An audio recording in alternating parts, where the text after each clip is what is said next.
Welcome to the big show, everyone. Good to have you here. Happy Monday. We've got a lot going on. I'll tell you, Donald Trump is getting some folks in Hollywood kind of worked up. You may have seen the news. We're going to get all into this. The potential for some serious tariffs to go on to Hollywood movies. Welcome. It's good to have you here. I hope you had a great weekend. I just want to give a quick shout out to our friends over at 76 Research, our friends being me.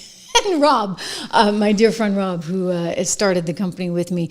We've been watching the markets, of course, and they've been rather volatile, but we still feel like there are good things ahead. We'll get into that a little bit later in the program. But beginning the day, first in Hollywood on the West Coast, where there's total panic right now, total panic because everybody's like, oh my gosh, what is Donald Trump thinking of? What is he doing? Well, what he's thinking of, frankly, ladies and gentlemen, is the right thing for the industry. It's the right thing for America. He's talking about saying, okay, you can't just go and shoot all these movies all over the place and not be employing American workers when you do. So Hollywood's in a little bit of trouble, and Hollywood's kind of freaking out at this moment in time because here's what he said, and I'm going to read it to you. This is the Truth Social that went out last night, like a ticking time bomb. All of Hollywood, they're 3 hours behind too. They're like, oh my gosh. So they had all Sunday night to worry about this, and of course all of today. The movie industry in America, he wrote, is dying a very fast death. Other countries are offering all sorts of incentives to draw our filmmakers and our studios away from the United States. Hollywood and many other areas within the USA are being devastated. This is an effort by other nations and therefore a national security threat. It is, in addition to everything else, messaging and propaganda. Therefore, I am authorizing the Department of Commerce and the United States Trade Representative to immediately begin the process of instituting a 100% tariff, not 10%. A 100% tariff on any and all movies coming into the country that are produced in foreign lands. We want movies made in America again. Wow. So a lot of people asking a lot of questions like, what would that look like? Why is he doing this? Don't forget, remember he got Sylvester Stallone, he got Jon Voight, and he got Mel Gibson to join a committee and try and figure out, like, what is it that we need to do to be more competitive? Because don't forget, I've told you before, right? All the money that went into producing some of these movies over the years. Don't forget, this is what we exported so well via our CIA. This is the Smith-Mundt Modernization Act. Well, we had the Smith-Mundt Act, which allowed for taxpayer dollars to go into propaganda that would be used overseas to advance our message, whatever message that the State Department, the CIA wanted advanced. And it wasn't allowed to be used back here on us, right? Not until Obama came along and said, oh, we got to modernize this thing. Let's be able to use our taxpayer dollars to run a giant psych op on American citizens. So when you wonder why it is that all the ladies on The View sound the same and everybody over at MSNBC sounds the same and CNN and the rest of it and Reuters and Bloomberg and it's because in part of this Smith-Mundt Modernization Act of 2012. We wonder how much Hollywood got trapped up in that as well. And so, there's a message to woke Hollywood that, yeah, you need to get on the right page, but there's also a message to woke Hollywood that you need to start doing the right thing vis-a-vis the entire film industry, right? Like employ Americans. I get it. You're squeezing every little last profit out of this thing you can. I mean, if you actually made good movies, maybe you wouldn't have to do that as much. Snow White, I'm looking at you, right? Captain America, I'm looking at you. If you guys actually made good movies there in Hollywood, you wouldn't fall under the pressure of having to deal with this. But this is where we are right now. And Donald Trump's taking a look at it along with his committee. And he's sort of like, gee, we got to be able to do better. We should be able to do better. And this is not sustainable. It's just not sustainable. And he's right. It's not sustainable because you need a successful entertainment industry. It's critical to our economy overall. We want that. We love that. And so why not have that? Why have that taken from us? You look at all the incentives, right? All the incentives that all of these countries have been putting forward vis-a-vis carrots to say, okay, we'll give you a tax deduction if you come here and film it here. And so what does everybody do? They go to Canada. They go to the UK. They go to Ireland. Everybody films all over the place except here in America. And that's where he's sort of saying, enough is enough. Here he is. It's a little bit hard to hear because he's outside the helicopter there, but I want you to hear him speaking about this, saying Hollywood's being destroyed and we shouldn't just sit by and be so willing to take it. The movie tariffs, what they've done is other nations have been stealing the movie-making capabilities from the United States. And I said to a couple of people, what do you think? I've done some very strong research over the last week, and we're making very few movies now. Hollywood is being destroyed. Now, you have an incompetent, grossly incompetent governor that allowed that to happen, so I'm not just blaming other nations, but other nations, a lot of them, have stolen our movie industry. And I'm saying, if they're not willing to make a movie inside the United States, then we should have a tariff on movies that come in. And not only that, governments are actually giving big money. I mean, they're supporting them financially. So that's sort of a threat to our country in a sense. And it's been a very popular thing. I can tell you one thing, movie makers love it. Yeah. So if every other country is offering a huge tax deduction for you to go and make your movie there, and if the labor is so much cheaper there, then why wouldn't you go? Unless there was some incentive to actually make it back here at home. Now, a lot of people had hoped you'd see more incentives from states. We did see some. For example, New Jersey was offering some incentives. Of course, New Jersey is just a train wreck when it comes to a lot of things. Newark Airport and also taxes. But they were trying to do things. You know, I think Tennessee also was making some advances in that department. And we need to see more of that. I mean, you can't make a movie in California anymore, because the cost of living is so expensive in California. And because there are no incentives to be able to do any of that. So he's right. Like, the governor of California ought to step up to the plate and do a little bit more. But what he's trying to do is say, okay, you better make them here, because if you don't, guess what? It's going to cost you twice as much. Now, how does that work? Logistically, people are saying, well, this gets a little tricky, right? Because this is effectively intellectual property. But if you're making that movie overseas, say like a Snow White that Disney made primarily out of the UK, you could say, all right, well, we're going to put a tax effectively on ticket prices. We're going to take a share of your revenue unless you make that here in the US. So that's the idea that is being proposed, and that's what he's trying to figure out. In other words, can you find a way to incentivize these Hollywood studios to make things back here at home? I mean, I don't know as any movies are really made back here at home anymore. Everything is made overseas, especially, by the way, with the streaming units.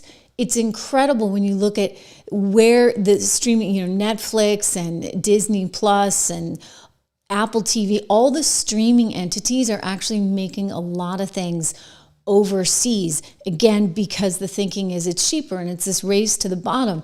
And you've got to kind of walk a line, if you would. And it is a line.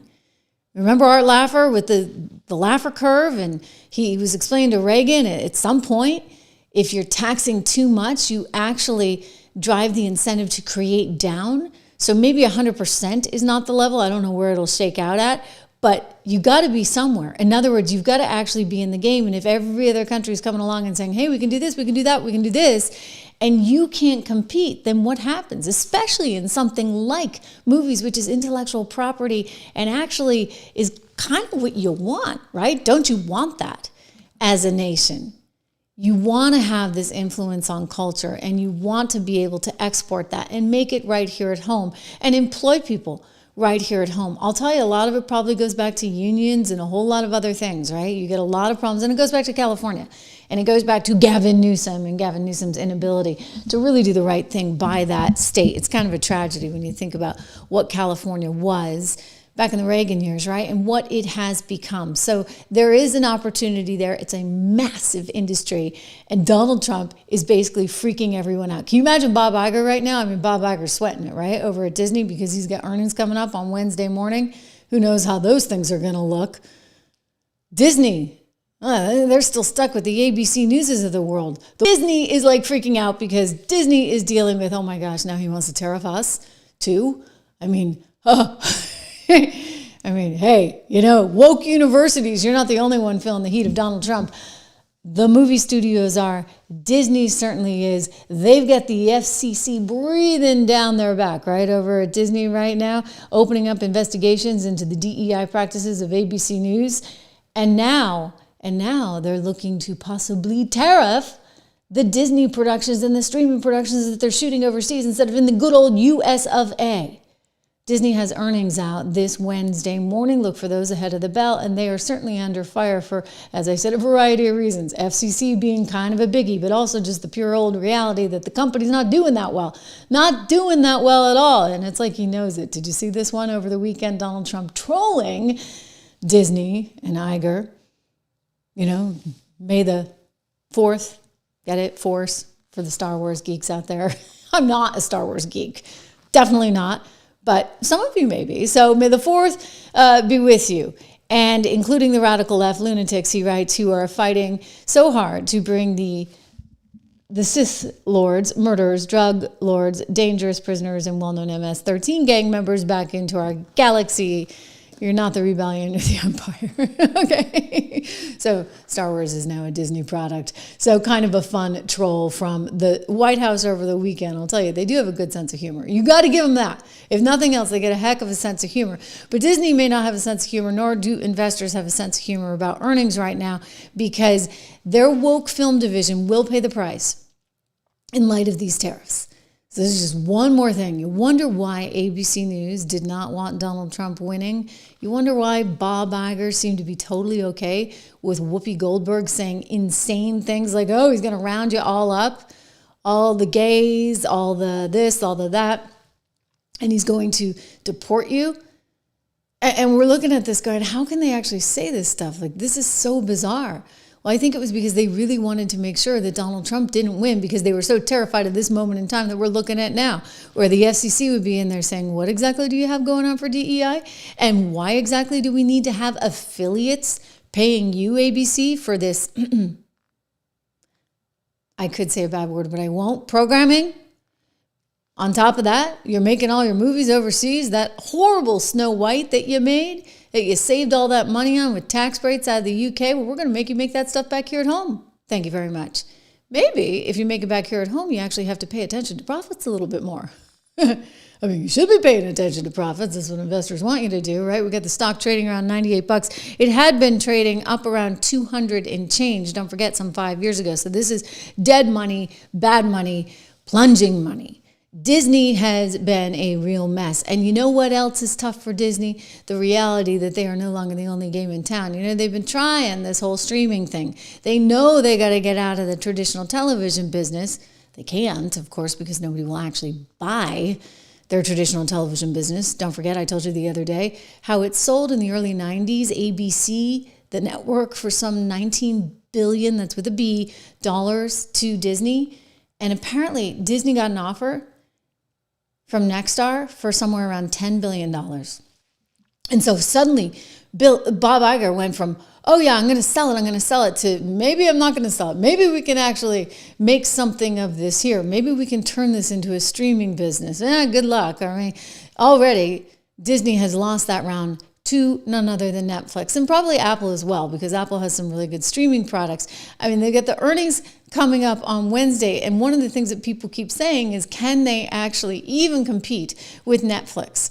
I mean, that is a big problem. They got dwarfed, pun intended, Barron's rights over the weekend by Netflix. What investors want to be seeing on earnings day? Investors want to see that the parks division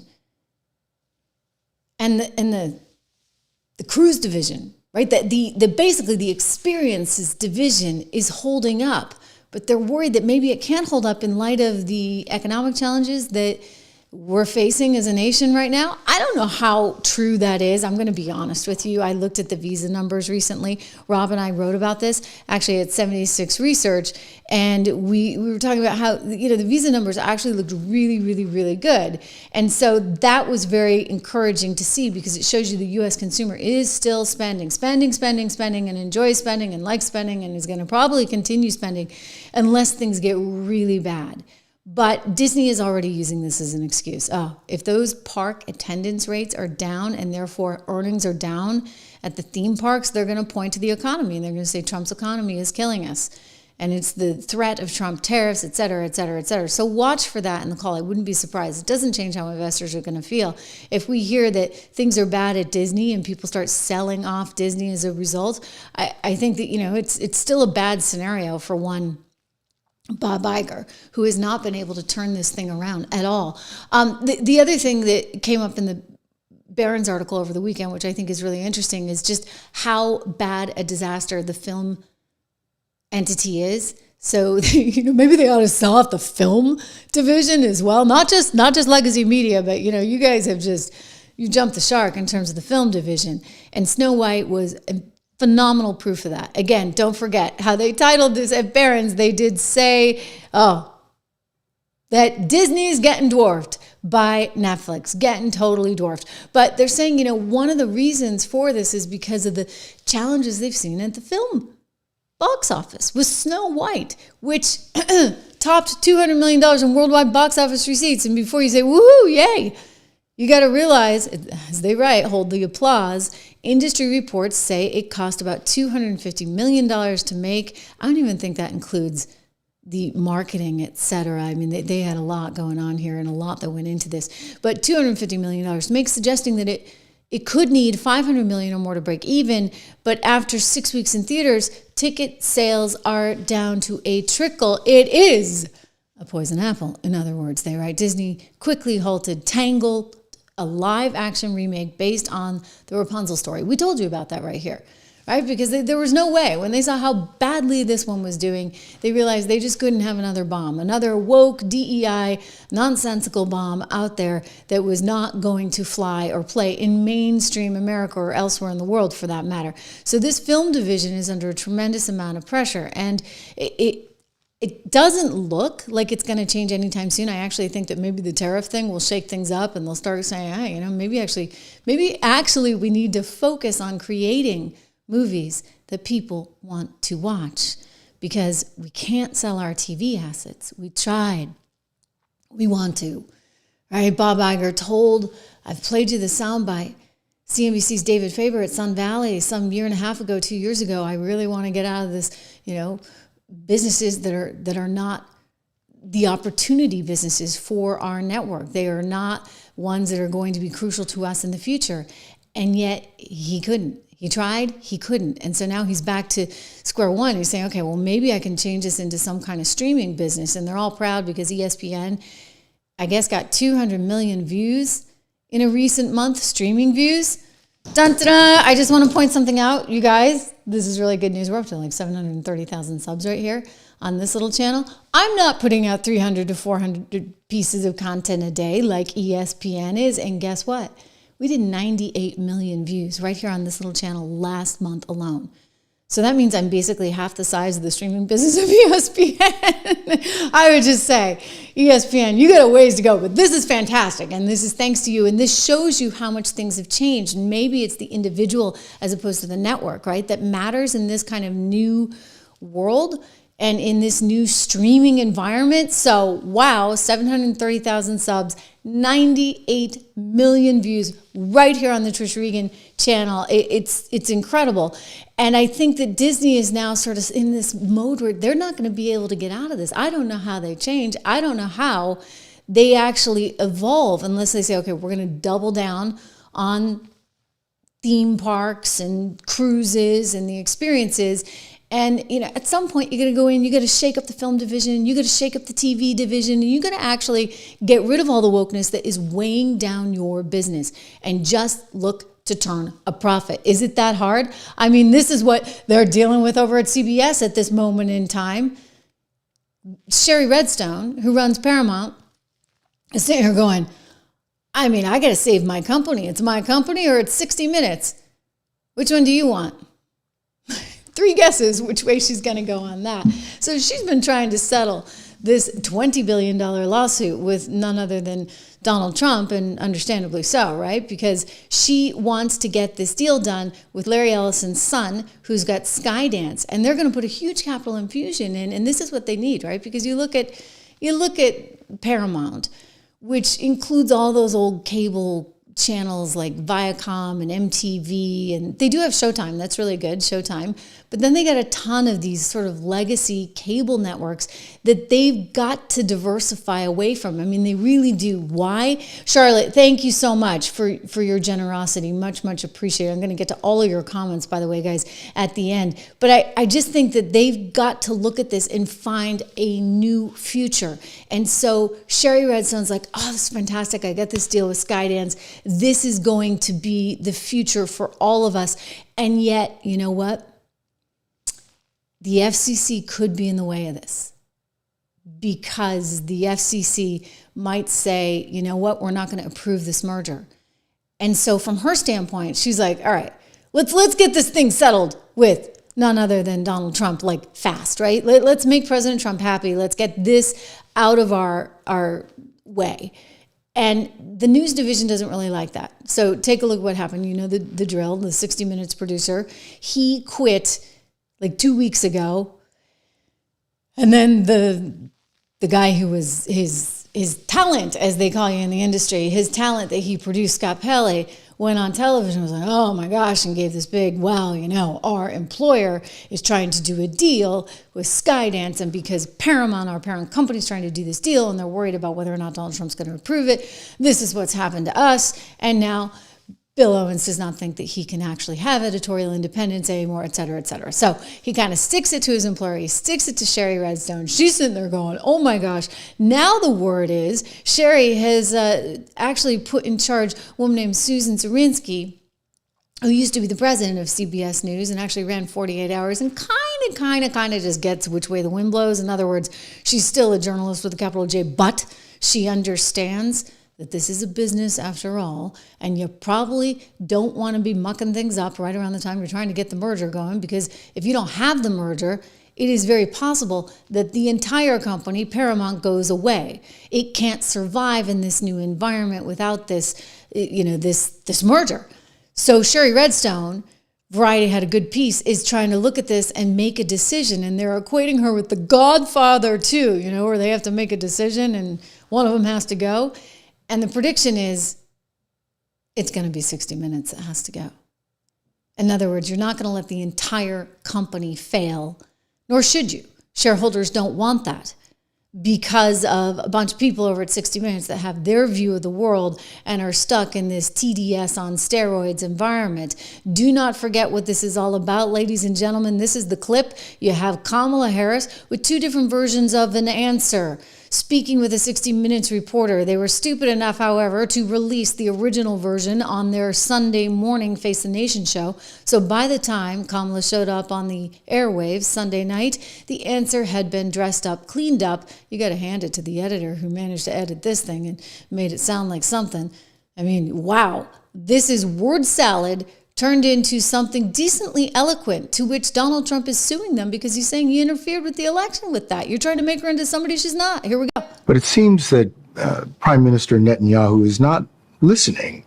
Well, Bill, the work that we have done has resulted in a number of movements in that region by Israel that were very much prompted by or a result of many things, including our advocacy for what needs to happen in the region. But it seems that Prime Minister Netanyahu is not listening. We're not going to stop pursuing what is necessary for the United States to be clear about where we stand on the need for this war to end.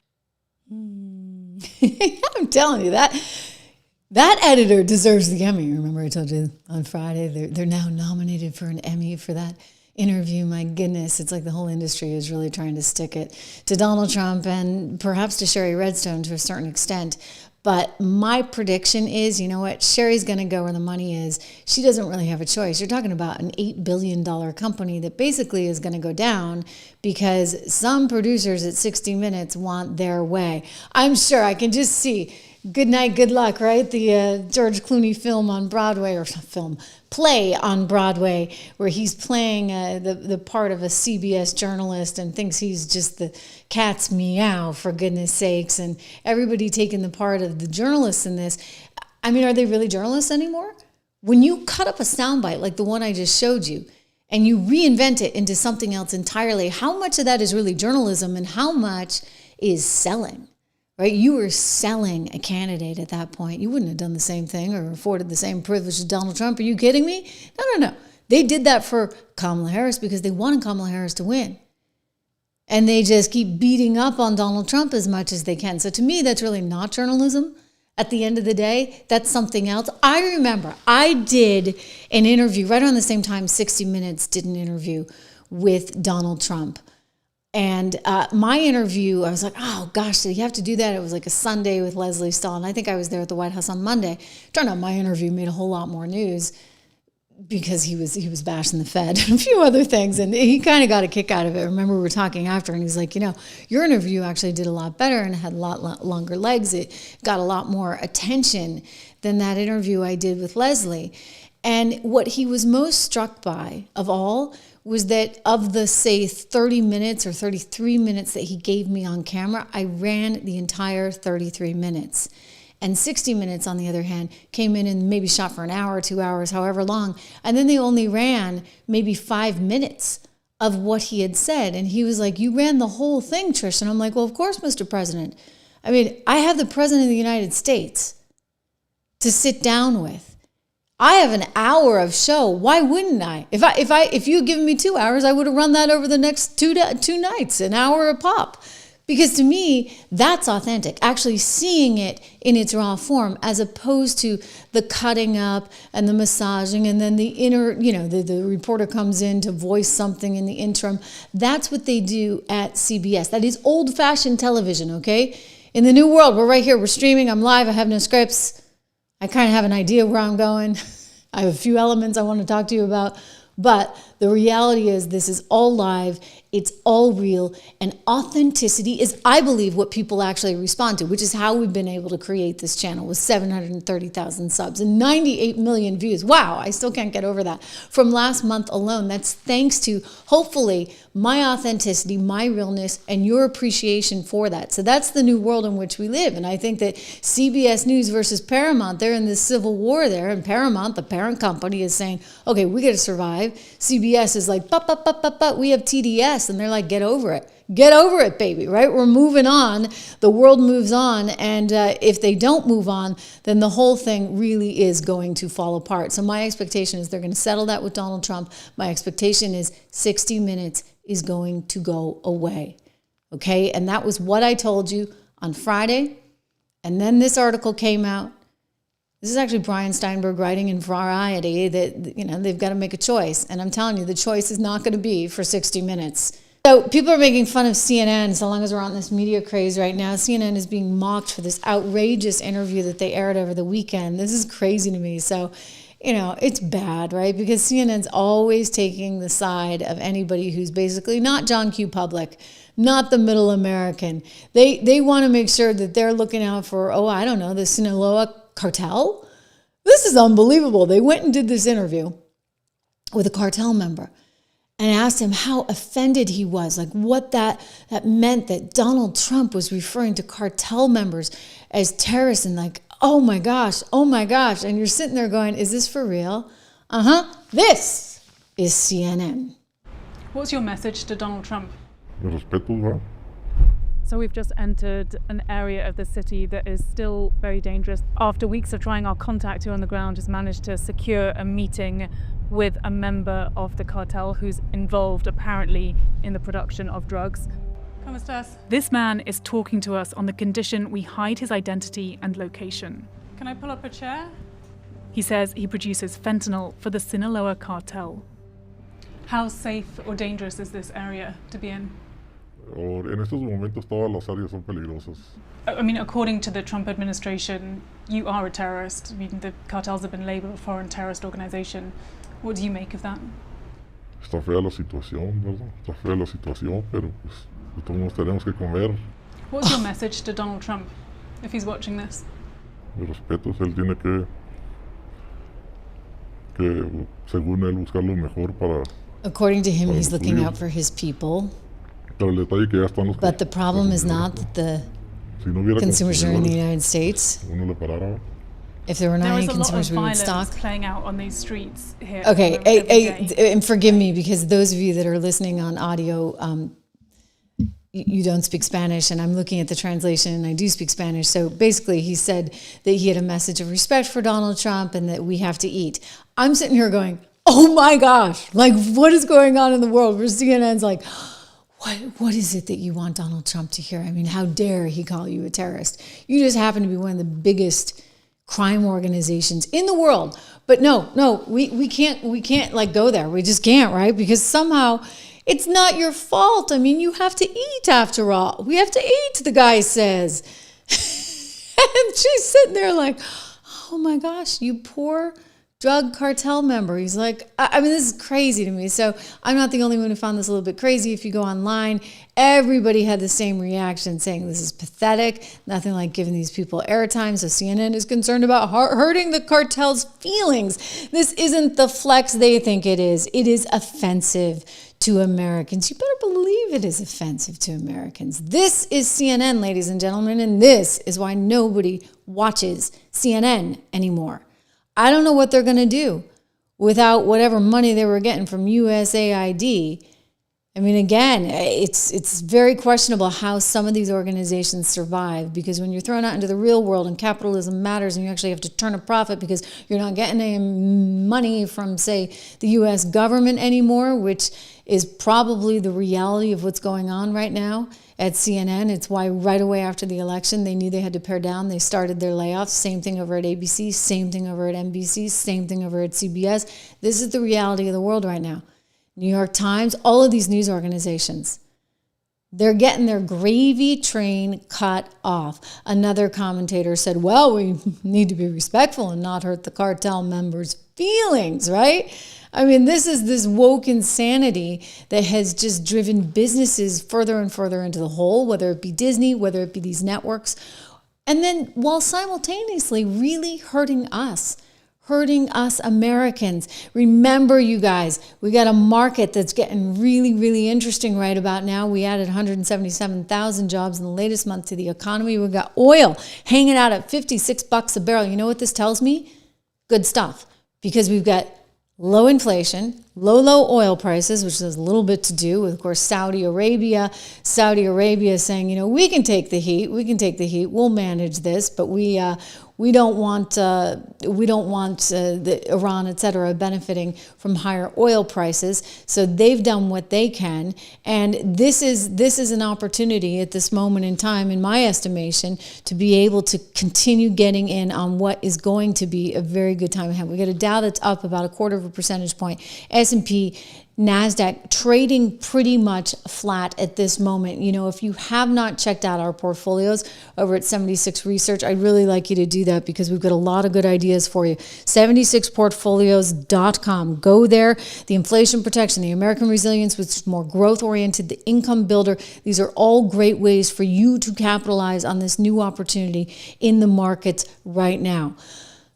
Donald Trump is now out attacking the Murdoch empire.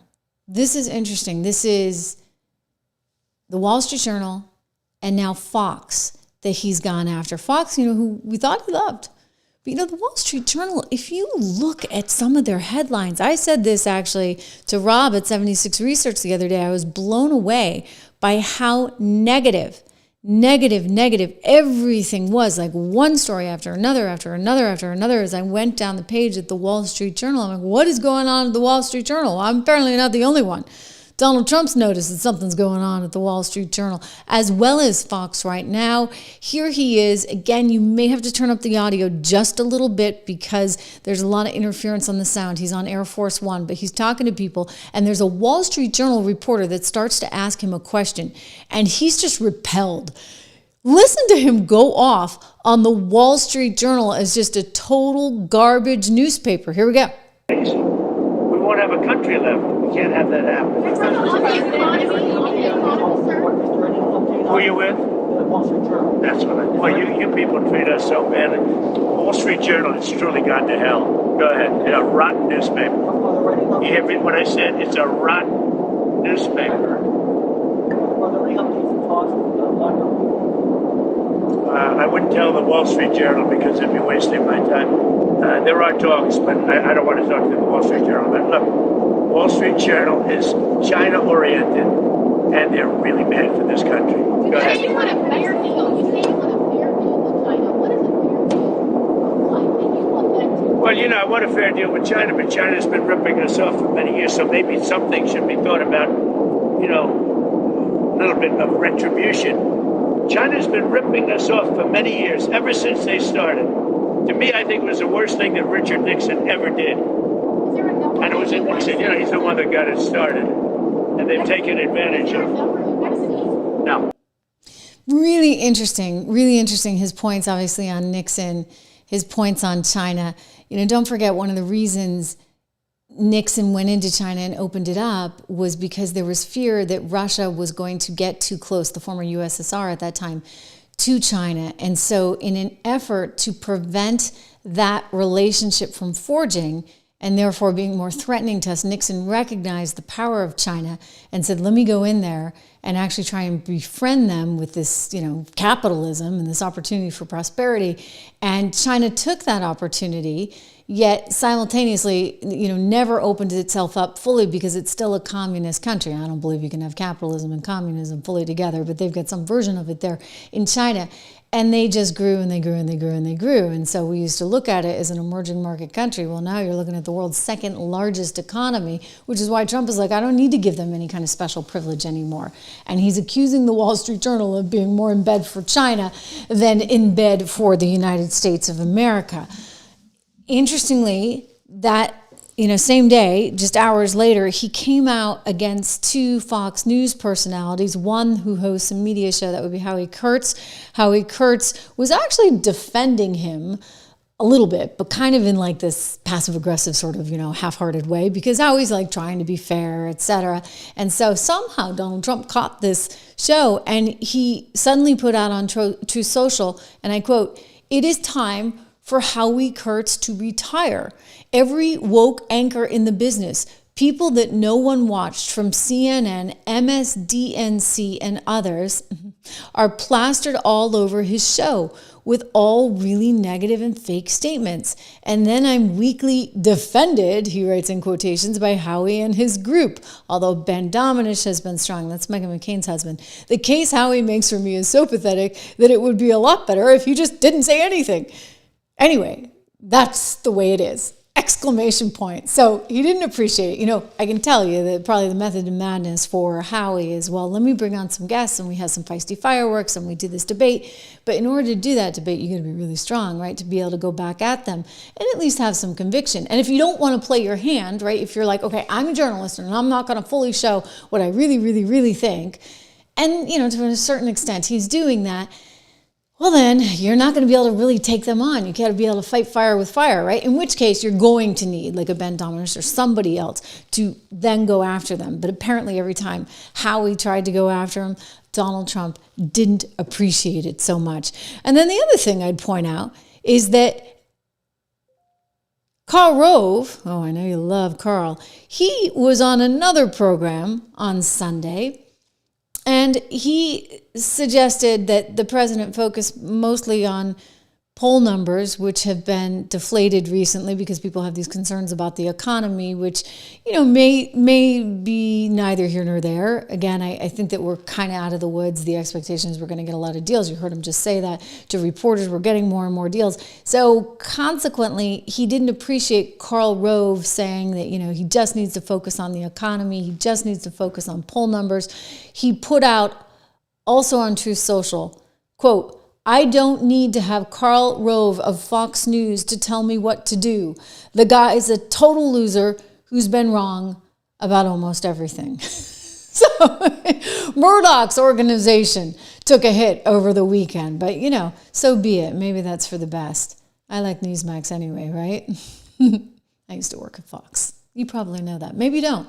Anyway, it's better. Life over here on the other side. Quick reminder to go check out 76research.com, everyone. My company that I started. Use code word $, so you can get the 76 report for just $1 a month. Oh, Bill Belichick is in the news today, and this one's good. So apparently he's absolutely desperate, just absolutely desperate to fix this PR mess he has gotten himself into. Actually, it's not entirely he that's gotten himself into it. It's that Jordan girl, the 24-year-old girlfriend. That's a really, really big May, December. All right, so she's like a former cheerleader who was in college as a philosophy major at some branch of University of Massachusetts. She's desperate to be Miss Maine, not in the Miss America system. I just point that out because I was in the Miss America system, but in the Miss USA system. There's no talent in Miss USA. We won't hold that against them, but I'm just saying, okay? So this girl, 24 years old, somehow winds up with Bill Belichick. You got me, but there's obviously some things that we could say. We're going to get to that because apparently she's got a $9 million real estate portfolio. Oh my gosh. You're talking about a sugar daddy on steroids, right? Well, Bill is all of a sudden, out trying to defend her honor, and it's getting more and more complicated to the point where now he's like, I think I need a PR person. Like, in other words, he needs a pro. Yeah, Jordan is going to get replaced by a pro, by an actual PR person. Here she is in that Sunday morning clip that went totally viral where she just shuts down the reporter. And it's over kind of an innocuous question, remember? Sure, that's the Jordan was a constant presence during our interview. You have Jordan right over there. Everybody in the world seems to be following this relationship. They've got an opinion about your private life. It's got nothing to do with them, but they're invested in it. How do you deal with that? Never been too worried about what everybody else thinks. Just try to do what I feel like is best for me and what's right. How did you guys meet? not talking about this. No? No. It's a topic neither one of them is comfortable commenting on. Apparently they met on a plane. It really shouldn't be that big a deal, but for whatever reason, it was a sore subject. And now he's breaking his silence. He put out a statement basically saying, you know, she's just trying to protect me. She's just trying to help me. I thought it was just going to be a simple interview based on my book. And then all of a sudden they started taking in this direction and that direction. So then he starts blaming the media, right? It's CBS's fault. I get it. Like, you know, the media is kind of an easy one to pick on. I would just say that, unfortunately, Bill, you seem to be an easy one to pick on. I mean, because this 24-year-old girl has you completely whipped. Right? Like, I mean, it's a little weird. I'm just saying. It's a little bit weird. It's especially weird that she somehow has been amassing property. More on that in a second. But he's concerned now, concerned enough that he's looking to get outside PR help. NBC Sports had this story over the weekend, citing numerous sources saying Belichick has been talking to at least one experienced PR specialist in the hopes of boosting his book tour and the overall interest of the North Carolina football program. And of course, his overall disaster of a self with this disastrous relationship because of this disastrous 24-year-old who nobody can quite figure out, you know, just exactly what her gig is. How involved is Bill Belichick's girlfriend at UNC, University of North Carolina? This is The Athletic, which is a division of the New York Times. They were asking this question 2 weeks ago. This was before this interview on CBS Sunday mornings. So apparently they had gotten their hands on a whole bunch of emails, and she had been CC'd on everything. He demanded she be CC'd on everything. And she's calling herself now the head of Belichick Productions. And she's the head honcho, and she's threatening, oh, this, that, and the other, and you're not going to get access to him, or you're not going to get some of his stuff if you don't do X, Y, and Z. And so I think people were getting concerned because her only experience, say, doing anything would have been, being in the Miss Maine pageant and, having an Instagram account with 88,000 followers. Not too shabby, okay? Not too shabby. But in other words, you're talking about a professional football program. UNC kind of takes it a little bit seriously. They don't want to be having to answer to a 24-year-old who doesn't know what end is up. Or maybe she really does know what end is up, right? Like maybe, Jordan's smarter than any of us. Heck, I mean, because this girl's got some assets, and I'm not just talking about the tush, okay? Like this girl has got some assets here. Wow. This was great. This was over the weekend. I saw this and I just died laughing. Sugar Daddy, as she's like half dressed out with, how old is he? Like 74? I mean, this is wild. Anyway, she's worth a lot of money right now. Somehow, miraculously. He's 74, I believe. She met him when he was 73. Suddenly, Jordan Hudson is worth somewhere around $9 million in her real estate empire ever since meeting one Bill Belichick. Because, it's true love. Can't you see that? I mean, that was just true love. Bill, wake up. I mean, come on. Can you imagine if you're his daughter? Can you imagine if you're his kids? You're like, Dad, is everything okay? I mean, I watched that clip and I'm actually worried for him. I'm like, Bill, run. Don't walk, run. And remember, he's 74. Like if he had gotten a 54-year-old, we would have thought that was aiming pretty high. But no, he's got the 24-year-old. And I'm not an ageist. I realize love can happen in all shapes, forms, and sizes. But like this one. And now she's got a $9 million empire to top it off. I mean, I think there's a little something else going on. Just saying. It is a little bit bizarre. And it goes back to this lovely little picture. Sugar Daddy and Jordan. One thing that's also come out recently is that she apparently worked her way into a Super Bowl commercial. Did you see the Dunkin' Donuts commercial? It had him and Brady, and actually not Brady. It had Matt Damon, I should say. Matt Damon. He's no Tom Brady.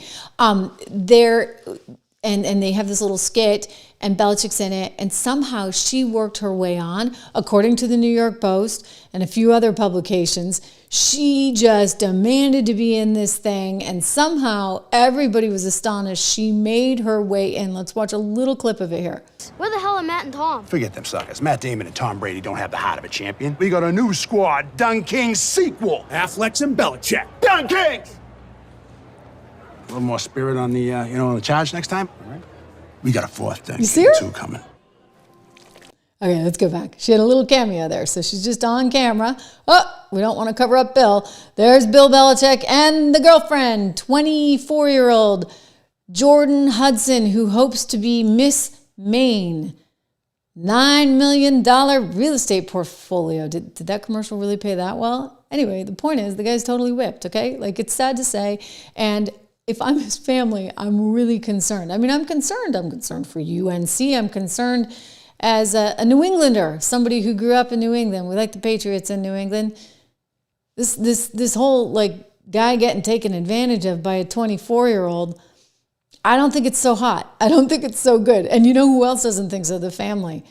Okay, so the daughter-in-law is now out on record saying that this was not good, what happened in that interview. Because not only, remember, did she say, oh, we're not talking about that in the Sunday morning interview, she also apparently, ladies and gentlemen, got so frustrated with the reporter and his questions that she stormed out of the room and then was mad because her boyfriend, 74-year-old Bill Belichick, didn't follow suit. This is, of course, the clip that we've seen that went very viral. Jordan was a constant presence during our interview. You have Jordan right over there. Everybody in the world seems to be following this relationship. They've got an opinion about your private life. It's got nothing to do with them, but they're invested in it. How do you deal with that? Never been too worried about what everybody else thinks. Just try to do what I feel like is best for me and what's right. How did you guys meet? Not talking about this. No? No. It's a topic neither one of them is comfortable commenting on. Well, I'll tell you who is commenting on it, the daughter-in-law. So he has two sons and a daughter, and the daughter-in-law came out and slammed the girlfriend for interrupting the CBS interview. How do you like that? So this is sort of interesting. I mean, I think she's speaking for the whole family here. I think she's speaking for all of America here. We're like, what? So apparently, like, this whole like exchange was going on social media, and there was a PR person who was trying to say, well, you know, this, that, probably trying to get the business right of Bill Belichick, because this PR person knew that at some point he'd come pleading for some PR help. Anyway, the PR person said, you know, when you look at the situation and you say, this is his girlfriend jumping in, I think that's unfair, he said. I think she's actually working with Coach Belichick in the professional world. All right. So he's trying to give her credit as a pro, as a PR pro, and that she's just doing her job, this, that, and the other. Well, Belichick's daughter-in-law didn't appreciate that. She said, nope, I totally disagree. Quote, publicists act in a professional manner. In other words, you're professional, you're a professional. And you don't storm off set, delaying an interview. This is what she wrote in response to a comment left by a comedian who, like the two PR people, happened to be supporting this Jordan Hudson. So it's very interesting. She interjected herself into this conversation on social media only to slam one Jordan Hudson. I'm sure they're like looking at it saying, like, is dad okay? Like, what is this woman doing? As I said, run as fast as you can. Like, get the hell out of town. Get so far away from this Jordan woman, Bill, if you can, right? Unless like something's too late. I don't know. I think that she's got some kind of hold over him, and I'd be very concerned if he were my father or anybody I really cared about. I'm just a bystander, and I'm concerned, right? I think we're all concerned. The whole country's concerned. I'm 76 Research, but these guys over at American Heart for Gold, we do like gold a lot at 76. And by the way, if you've been listening to me for the last couple of years, hopefully you bought some gold and you've done kind of well on it. Text Trish to 65532, get up to $15,000 with the special offer from American Heart for Gold. Go to trishlovesgold.com for more information, 1-844-495-1115. And remember to subscribe, to share, to like, all of that stuff. Thank you so much, Sabine. I appreciate the kind words and peace of my mind. I liked the conference. I liked the conference, Peace of My Mind. It was really, really interesting, and it was just a lot of fun. I got to see a lot of people that I hadn't seen in a while, so that was very good. And, my son came with me, so that was a huge, huge plus to have my little guy with me. We had a good time together. Our flight got delayed, though, out of Newark. Newark. Did you see the news on Newark and the FAA today? The head of the FAA in Newark, New Jersey is like, don't fly into Newark. Well, we were flying out of Newark and it took forever. And we got on like a 9:30 flight and it was pretty late getting into Savannah, but it was a great day there. And the panel was super interesting. And I can't stress enough how important it actually is to make sure that we get an extension of those tax cuts. And it was sort of the theme of what we were talking about. You know how much I feel very strongly about things like that, right? You can't give government an inch because government will spend whatever government has. And you're dealing with sort of two different approaches, in my estimation, to the economy right now. You get the AOCs and the Bernie Sanders of the world that really believe that government is the solution to everything and that you need to tax everything enormously in order to put it back in the hands of the government, who can then redistribute that wealth as needed. But I'm like, how are you going to get the wealth in the first place if you don't have a capitalist system that rewards entrepreneurship and rewards hard work? And the way you best reward that is by enabling people to keep a greater portion of their earnings via things like tax cuts. So that's my 2 cents on it. It is great to have you here, as I said, and we'll be back again live right around this time tomorrow. See you then.